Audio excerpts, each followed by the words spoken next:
हाय, कैसे हैं आप लोग। आज की हमारी अगली टॉपिक है कम्युनिकेशन। कम्युनिकेशन अर्थात संप्रेषण। संप्रेषण का अर्थ है सूचनाओं एवं विचारों का आदान प्रदान करना। ठीक है, तो कम्युनिकेशन अर्थात संप्रेषण, जब एक व्यक्ति दूसरे व्यक्ति से सूचनाओं या विचारों का आदान प्रदान करता है तो इसे कम्युनिकेशन कहते हैं।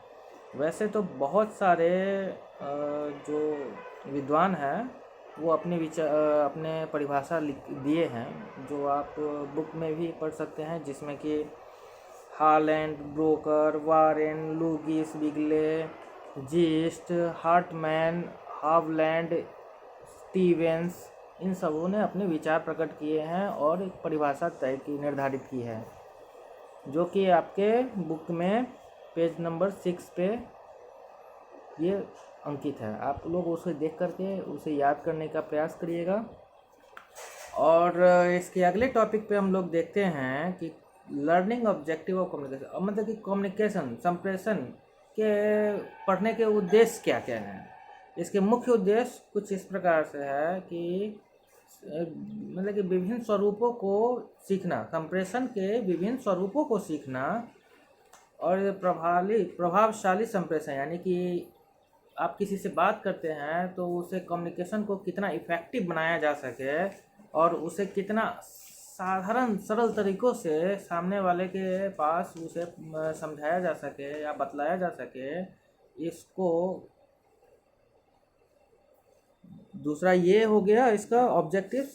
और तीसरा कि इसमें आप कितनी कुशलता प्राप्त करते हैं, कौशल, इसमें कम्युनिकेशन करने के जो कौशल होते हैं वो कैसे। बहुत सारे ऐसे विद्वान होंगे या फिर जो भाषण देने वाले होंगे, जब एक नेता दूसरे को कम्युनिकेट करता है हजारों की संख्या में, तो उसके कौशलता को उसी समय देखा जाता है कि वह कैसे इतने लोगों को अट्रैक्ट कर सके। ठीक है, अपने साथियों में प्रभावशाली संप्रेषण करना, यानी कि अगर आप अपने साथियों के साथ हैं और आप जब बोल रहे हो तो सभी एक मतलब कि आकर्षित होकर के आप ही को सुने, इसी को प्रभावशाली करने के इसके उद्देश्य होते हैं। संप्रेषण के ये सारे उद्देश्य हैं, श्रोताओं को मतलब कि मंत्रमुग्ध कर देना, इसको सुनने और सुनाने की कौशल को विकसित करना, वातावरण को नियंत्रित करना। अगर हम यहाँ पे बैठ के कोई स्टोरी टेलिंग कर रहे हैं और आप उसे एकदम ध्यानपूर्वक सुनते जा रहे हैं, इसका तात्पर्य यह है कि आपका कम्युनिकेशन लेवल जो है, संप्रेषण का स्तर है, काफ़ी ऊंचा है और आप सभी को एक समय में बांध पा रहे हैं। आपको लगता है कि इसमें कई प्रकार के मतलब क्वेश्चनायर करके, यानी कि क्वेश्चन पूछ के बीच बीच में आप अपने बच्चों से क्वेश्चन पूछ के कि अच्छा तुम्हें ये समझ में आया, या फिर अच्छा ये बताओ इसके आगे क्या होगा, उसमें उत्सुकता बनाए रखने का और उसमें जागरूकता बनाए रखने का ये एक प्रक्रिया है, इससे विकास होता है। और सामान्य व्यक्तियों में संप्रेषण की क्षमता विकसित करना, जो मतलब कि इसमें इसे पढ़ने का, इसे सीखने का यही उद्देश्य है, जिससे कि आपकी क्षमताओं का विकास हो सके है, जो कि संबंधित किससे है, कम्युनिकेशन से। ठीक है, किसी भी समूह को संबोधित करने की कौशलता का विकास करना, उपयोगी लेखन के कौशल का विकास करना, आप सफलतापूर्वक सभाओं का नेतृत्व करने की क्षमता का विकास करना, और समस्या जो भी जैसे कि कम्युनिकेशन करने में हमारे और आपके बीच में कोई इस तरह की समस्या उत्पन्न होती है, उसे समझने का मतलब कि क्षमता विकसित करना भी इस कम्युनिकेशन के सीखने का उद्देश्य है। इलेक्ट्रॉनिकली हम संप्रेषण कैसे करते हैं, इंटरनेट तथा वेबसाइट का यूज़ कैसे करते हैं, इसमें सुधार, कम्युनिकेशन में संप्रेषण में सुधार कैसे कर सकते हैं, इन सभी चीज़ों को सीखने के उद्देश्य से ही हम यह चैप्टर पढ़ रहे हैं। ठीक है, अब हम जानेंगे कि संप्रेषण की विशेषताएं क्या होती है।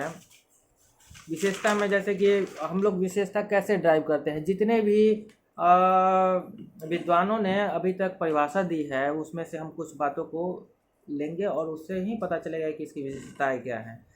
दरअसल संप्रेषण की प्रमुख विशेषताएं कुछ इस प्रकार से हैं। पहला होगा क्या कि यह मैंने पहले ही बताया था कि यह विचारों का आदान प्रदान करना होता है, विचार एवं भावनाओं का आदान प्रदान। दूसरा, संप्रेषण में अंतर्निहित यानी कि इसमें पहले से ही होता है कि दोनों पक्षों का विकास होता है। यह दोनों ही पक्ष क्रियाशील रहते हैं। एक आदमी अगर किसी को बताता है तो दूसरा आदमी सुनता है। इससे ज्ञान और विचारों का आदान प्रदान से दोनों पक्षों का विकास होता है। ठीक है। अब क्या है कि आदान प्रदान की प्रक्रिया को पृष्ठपोषण दिया जाता है। ठीक है। इसमें संप्रेषण में अनुभवों की साझेदारी होती है। तो स्वाभाविक सी बात है, जैसा कि परिभाषा में ही बताया गया है कि परस्पर विचारों एवं भावनाओं का आदान प्रदान है। मान लिया जाए कि आप कोई चीज़ पढ़ाई किए हो और आपने कम्युनिकेशन उसे अपने बच्चों में किया, तो आपकी भी नॉलेज इम्प्रूव होगी और बच्चों की भी नॉलेज इम्प्रूव होगी। या फिर ग्रुप में अगर उसको डिस्कस कर रहे हैं तो डिस्कशन से अगर आपके पास जो भी नॉलेज है तो आप शेयर कर रहे हो और दूसरे के पास में जो सामने वाला है उसके पास जो नॉलेज है वो शेयर आपसे कर रहा है, जिससे अनुभव भी बढ़ता है और ज्ञान भी बढ़ता है, दोनों पक्षों का विकास होता है। यह द्विमार्गी होती है और इसमें इसको क्रियाशील करने के लिए ज्ञानेंद्रिय और कर्मेंद्रियों को क्रियाशील रखा जाता है। ठीक है। संप्रेषण में ज्ञानेंद्रिय और कर्मेंद्रिय दोनों क्रियाशील होते हैं, जिसमें अब ज्ञानेंद्रिय मतलब क्या, आप यहाँ पे कम्युनिकेशन करते समय आप यह हमेशा अपने बुद्धिमत्ता का इस्तेमाल करते हैं। ठीक है। और ये शिक्षण प्रक्रिया यानी कि एजुकेशन सिस्टम में कम्युनिकेशन में एक महत्वपूर्ण घटक माना जाता है, इम्पोर्टेंट आइटम है ना। कक्षा में जब भी आप कुछ पढ़ाते हो तो एक तरह से कम्युनिकेशन ही होते हैं। कम्युनिकेशन बैरियर्स का यानी कि जो कम्युनिकेशन में बाधाएं आते हैं उनका ध्यान रखना और उसकी अपने कम्युनिकेशन कौशल का विकास करना ही एक उत्तम शिक्षक के लक्षण होते हैं। ठीक है। अच्छा, आप लोग बताइए कम्युनिकेशन हम लोग कितने प्रकार से और कैसे कर सकते हैं। कम्युनिकेशन करने के कितने प्रकार हो सकते हैं। कम्युनिकेशन या तो हम बोल के कर सकते हैं, लिख के कर सकते हैं या फिर देख के कर सकते हैं, है ना। कम्युनिकेशन 3 प्रकार से ही किया जा सकता है, या तो आप बोल के करिए या फिर देख के करिए या फिर सुन के करिए। स्पीकिंग एंड लिसनिंग प्रक्रिया से यानी कि बोलने और सुनने की प्रक्रिया जो कम्युनिकेशन की है, टाइप है, प्रकार है, इसमें क्या होता है कि जैसे कि आप किसी कक्षा में पढ़ाने गए और आपके छात्र बैठे हुए हैं और आप पढ़ाते हैं, बोल के पढ़ाते हैं, वो सुनते हैं और इसमें कभी कभी आप आंखों से डरा करके या फिर इशारे करके इसको मतलब कि अपनी पूरी कक्षा को कंट्रोल करते हैं।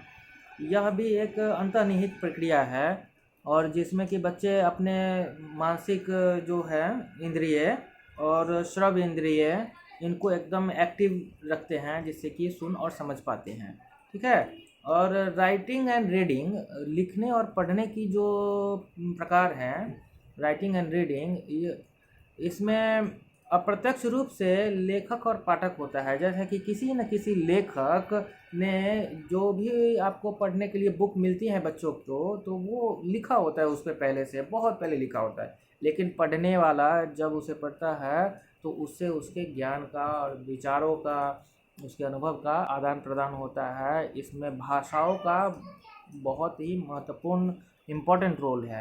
अब भाषाओं में जैसे हिंदी, इंग्लिश, संस्कृत, कई प्रकार की भाषाएं हैं जिसका इसमें इस्तेमाल होता है और उसमें लिखने वाले और पढ़ने वाले की कुशलता इस प्रकार से निहित होती है कि वह अपने शब्दों के माध्यम से ही आपको यह वर्णित कर पाता है कि वस्तु स्थिति कैसी और किस प्रकार से है।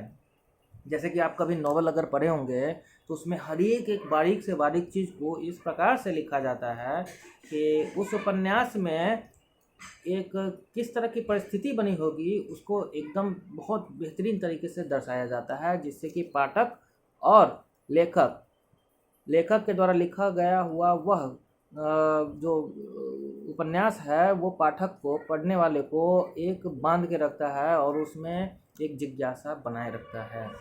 ठीक है। और दृश्य और निरीक्षण, विजुअलाइजिंग एंड ऑब्जर्विंग, दृश्य और निरीक्षण के माध्यम से भी कम्युनिकेशन संभव है। जैसे कि अगर एक निरीक्षक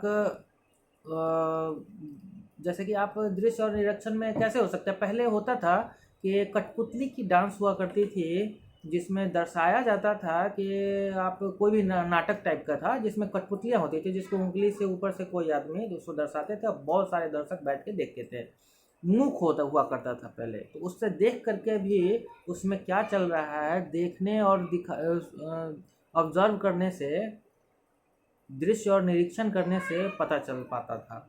तो यह भी एक प्रकार की संप्रेषण की प्रकार हैं जिससे कि आप कम्युनिकेशन एक दूसरे से स्थापित कर सकते हैं और समझ सकते हैं कि एक्चुअल में बातें क्या चल रही हैं। ठीक है, अब अगला टॉपिक है communication cycle. Communication cycle, communication cycle मतलब संप्रेषण का चक्र। अब कम्युनिकेशन साइकिल, साइकिल मतलब पूरा कैसे होता है, एक चक्र, चक्र पूरा कैसे होता है, कम्युनिकेशन का जो चक्र है वह पूरा कैसे होता है। किसी भी कम्युनिकेशन यानी संप्रेषण को करने के लिए, जैसे मैसेज करते हैं ना, व्हाट्सएप मैसेज, तो उसमें क्या क्या एलिमेंट्स होते हैं, एक भेजने वाला होगा, एक पाने वाला होगा, जिसको मैसेज भेजना है और जिसको पाना है। ठीक है, और भेजने वाले के पास कोई मैसेज होगा, इनपुट, ठीक है, कोई मैसेज होगा, और कैसे भेजेंगे, कोई माध्यम होगा। ठीक है, तो अब कम्युनिकेशन साइकिल भी सेम है। किसी को कुछ भेजना है, सेंडर है, भेजने वाला, कोई मैसेज भेजना है, ठीक है, मैसेज होगा, और किसी माध्यम से भेजना है, आप व्हाट्सएप से भेजें, चिट्ठी से भेजें, फ़ोन टेलीफोन से भेजें, या फिर कैसे भी भेजें। ठीक है, कम्युनिकेट करना है आपको। कम्युनिकेट कैसे करेंगे, कोई माध्यम तो होना चाहिए, कोई माध्यम हो, और किसको करना है, कोई तो होगा जिसको भेजना है, यानी रिसीवर, जिसे प्राप्त करना है, प्राप्त करता है। ठीक है, तो किस प्रकार से, 4 प्रकार के हुए कम्युनिकेशन साइकिल में, 4 प्रकार के घटक होते हैं। वो कौन कौन से, प्रेषक अथवा स्रोत, प्रेषक अथवा स्रोत यानी कि सेंडर या सोर्स जो भी हो, ठीक है, जो जिसको भेजना है, सेंडर, संदेश अथवा संकेत, भाषा कौशल, जो भी संदेश, कोई संदेश यानी मैसेज भेजना है, कोई संकेत यानी कि इमोजी वगैरह होते हैं, ठीक है, इमोजी भेजना है, भाषा कौशल यानी कि कोई लैंग्वेज लिख के भेजना है। ठीक है, माध्यम अथवा संप्रेषवाहक जो मैसेज को ले जा सके, माध्यम तो चाहिए ना, जब चिट्ठी ले जाने के लिए कोई डाकिया चाहिए, कोई मैसेज पहुंचाने के लिए कोई व्हाट्सएप इंटरनेट के माध्यम से, ठीक है, टेलीफोन के माध्यम से, किसी भी माध्यम से, या फिर उसके बाद में कोई लक्ष्य जहां भेजना है, ठीक है, टारगेट तो होगा ना कि हमको किस आदमी को भेजना है, ठीक है, मैसेज भेजना है तो सामने वाले को भेजना है, जो भी प्राप्त करता है अथवा लक्ष्य है। तो ये 4 प्रकार के कम्युनिकेशन साइकिल संप्रेषण चक्र के घटक हैं। पहला सेंडर, भेजने वाला, दूसरा मैसेज, क्या भेजना है, तीसरा कैसे भेजना है, मीडियम, माध्यम, चौथा किसको भेजना है, ठीक है, प्राप्तकर्ता, रिसीवर। ठीक है, अब हम लोग देखेंगे कि मोड ऑफ कम्युनिकेशन क्या क्या हो सकते हैं, कैसे कर सकते हैं। तो मोड ऑफ कम्युनिकेशन हम 2 ही प्रकार से कर सकते हैं, या तो लिखित रूप में या फिर बोल के। रिटन कम्युनिकेशन होगा या फिर ओरल कम्युनिकेशन होगा, बोल के। लिख करके लिखित रूप में हम किसी संप्रेषण कर सकते हैं, या फिर मौखिक रूप में संप्रेषण कर सकते हैं। लिखित में जैसे लेटर लिखे, बुक्स हैं, नोवेल्स हैं, स्टेटमेंट्स हैं। मौखिक रूप में कोई भी भाषण दे के, पढ़ा के, बोल के, क्लास में, जैसे कि कोई क्लास अगर टीचर्स लेते हैं तो पूरे क्लास में बोल के। लिखित रूप में होगा तो आप बुक्स बच्चों को प्रोवाइड करवा के, रिटन वगैरह में। तो ये 2 प्रकार से हम लोग कर सकते हैं। और लिखित रूप में एल्गोरिदम हो सकते हैं, डिसीजन टेबल्स हो सकते हैं, बहुत सारे चीज़ें हैं जो लिखित रूप में तो अनेक प्रकार से हम कर सकते हैं, और मौखिक रूप में बोल के समझा के कर सकते हैं। अब हम लोग देखते हैं क्लासिफिकेशन ऑफ कम्युनिकेशंस क्या क्या हैं। तो अभी तो बताए हैं कि शाब्दिक संप्रेषण और अशाब्दिक प्रेषण, मतलब कि वो शब्दों, रिटन कम्युनिकेशन, ओरल कम्युनिकेशन हो गया, वो तो था मोड ऑफ कम्युनिकेशन। अब यहाँ पे कम्युनिकेशन के संप्रेषण का वर्गीकरण जो है वो दो प्रकार से कर सकते हैं, वो शब्द के रूप में और जिसे शब्द के रूप में नहीं व्यक्त किया जा सकता हो, विजुअलाइजेशन वगैरह, और शाब्दिक रूप से भी।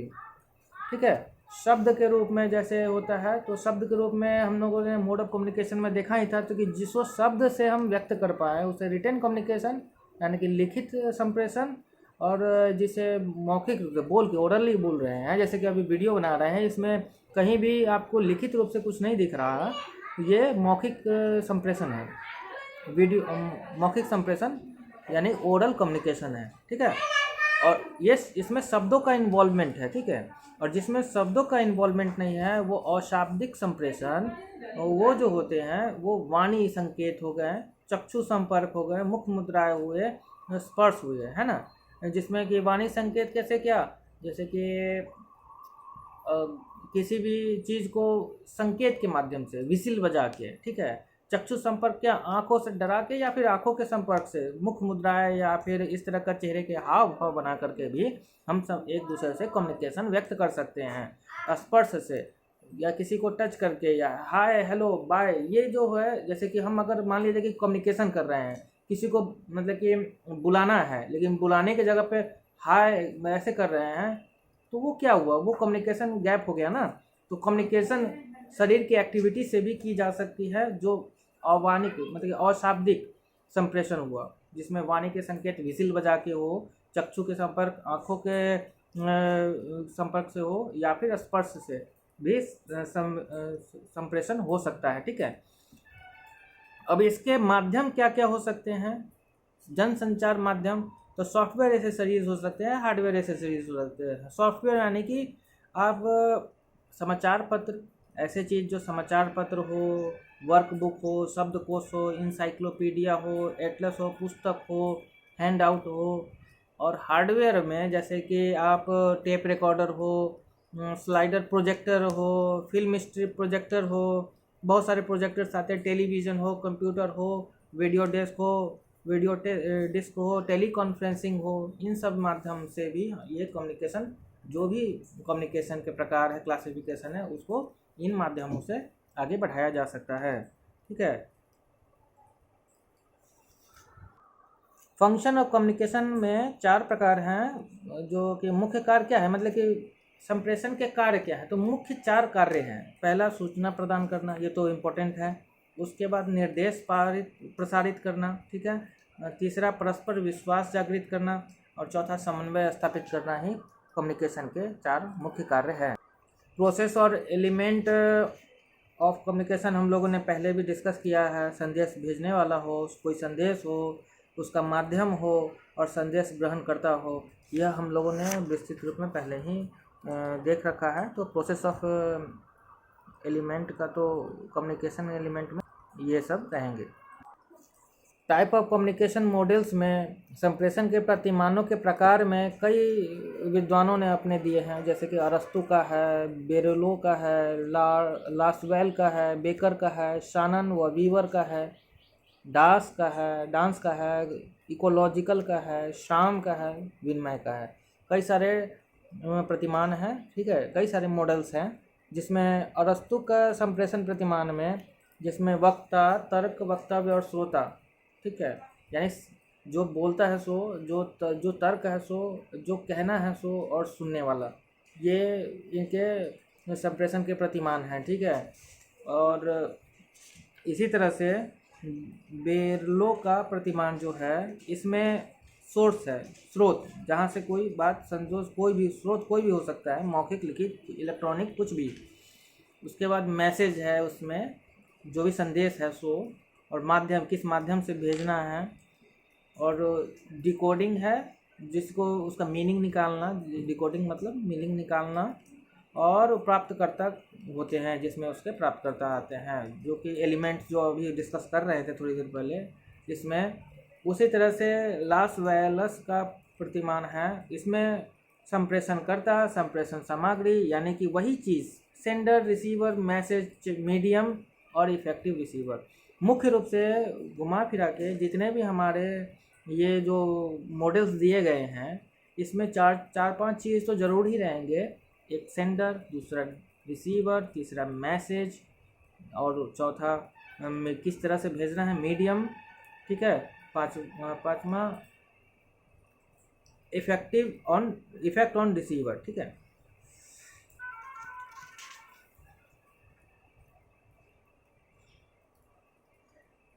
इसी तरह से सभी लोगों ने अपना मॉडल डिफाइन किया है। अब हम लोग देखेंगे टेली कॉन्फ्रेंसिंग। तो टेली कॉन्फ्रेंसिंग का अर्थ क्या है? टेली कॉन्फ्रेंसिंग में कई माध्यम भाग लेते हैं, जिसमें कि 2 वे कम्युनिकेशन, ग्रुप कम्युनिकेशन की व्यवस्था होती है। यानी कि जब आप टेली कॉन्फ्रेंसिंग में होते हैं तो द्विपक्षीय वार्तालाप वगैरह होते हैं। जैसे कि आप इसमें एक प्रकार से देख सकते हैं, टेली कॉन्फ्रेंसिंग के प्रकार जो हैं, audio conferencing, video conferencing, computer conferencing, ये सब टेली कॉन्फ्रेंसिंग के प्रकार हैं, ठीक है। जिसमें कि वीडियो कॉन्फ्रेंसिंग तो आज के समय में आम बात है। जैसे कि आप किसी भी तरह का जो वीडियो कॉन्फ्रेंसिंग होता है, फेसबुक पे देख सकते हैं, जूम पे देख सकते हैं। इसमें कॉन्फ्रेंसिंग के बहुत आसान तरीके हैं। मोबाइल में भी आप देख सकते हैं, जब किसी को कॉल करते थे पहले, तो उसमें भी 2-3 लोग को ऐड करने की फैसिलिटीज़ होती थी, वो ऑडियो कॉन्फ्रेंसिंग हो गया। कंप्यूटर कॉन्फ्रेंसिंग में आज के समय कंप्यूटर के माध्यम से कई जगहों से जुड़ा जा सकता है। एक ही जगह पे होते हुए है कई जगहों से आप जुड़ सकते हैं। तो कंप्यूटर कॉन्फ्रेंसिंग भी इस प्रकार की टेक्नोलॉजी में आज के दौर में अवेलेबल है। अब इन टेली कॉन्फ्रेंसिंग के फ़ायदे क्या होंगे? टेली कॉन्फ्रेंसिंग के बहुत सारे फ़ायदे हैं। पहला तो ये तो रिमोट लर्नर के लिए, स्पेशली आप एजुकेशन सेक्टर को लेके अगर चलते हैं, तो जो दूर बैठे लोग हैं, दूर दराज के लोग हैं, उसे पढ़ाने के लिए इस टेली कॉन्फ्रेंसिंग का इस्तेमाल आसानी से किया जा सकता है। और यह एक दूसरे तौर पे देखें तो इसमें कम खर्चीला भी होता है। एक आपको इंटरनेट की व्यवस्था हो अगर, तो आप कहीं भी रह करके टेली कॉन्फ्रेंसिंग के माध्यम से कहीं भी, आज के समय में आप दिल्ली के टीचर को भी देखें तो यहाँ के बैठे बच्चों को पढ़ाया जा सकता है, और ये सस्ता भी पड़ता है। फ्लेक्सिबल सिस्टम है। यह छोटे या बड़े समूह को व्यवस्थित रूप से एडजस्टमेंट किया जा सकता है। अगर बहुत विस्तृत रूप से करना है तो बड़े से हॉल को उस तरह से सेट करके आप बहुत सारे प्रोजेक्टर के थ्रू पढ़ाया जा सकता है। अगर छोटा हो तो मोबाइल में भी एडजस्ट हो सकता है। ये फ्लेक्सिबल है, लचीली प्रणाली है, ठीक है। इसमें शेड्यूलिंग एडजस्टमेंट भी होता है समय सारणी के तहत। आज के समय में अगर आप देखेंगे तो यूट्यूब पे भी आपको अगर शेड्यूल करके वीडियो अगर चलाना है तो आप 6 बजे से शेड्यूल करके भी चलाया जा सकता है। इसी तरह से टाइम टेबल भी इसका एक शेड्यूल हो सकता है आसानी से। यह बहुस्थानीय नियंत्रित अधिगम है, यानी कि कहीं से भी मल्टी लोकेशनल एक्सेस कंट्रोल है। यानी कि कहीं जो भी उसको पढ़ाता है या फिर जो भी उसको चलाता है टेली कॉन्फ्रेंसिंग के माध्यम से, आप अगर क्लास ही लेते हैं तो किसी जो एक्सेस जो है वो कोई आसानी से उस पर कंट्रोल कर सकता है। इसमें इसकी गुणवत्ता की बात की जाए तो टेली कॉन्फ्रेंसिंग की गुणवत्ता भी काफ़ी अच्छी होती है। आप बहुत तरह के इमीडिएट फीडबैक्स भी इसमें आप आसानी से तुरंत ले सकते हैं, दूर दराज के लोगों के साथ भी, ठीक है। तो हम लोगों ने कम्युनिकेशन का पूरा यूनिट देख लिया है। Information and communication technology unit समाप्त हो गए हैं, ठीक है। धन्यवाद। और आगे की यूनिट होगी शैक्षणिक तकनीकी, जो आगे आपको क्लासेस अवेलेबल होंगी। धन्यवाद।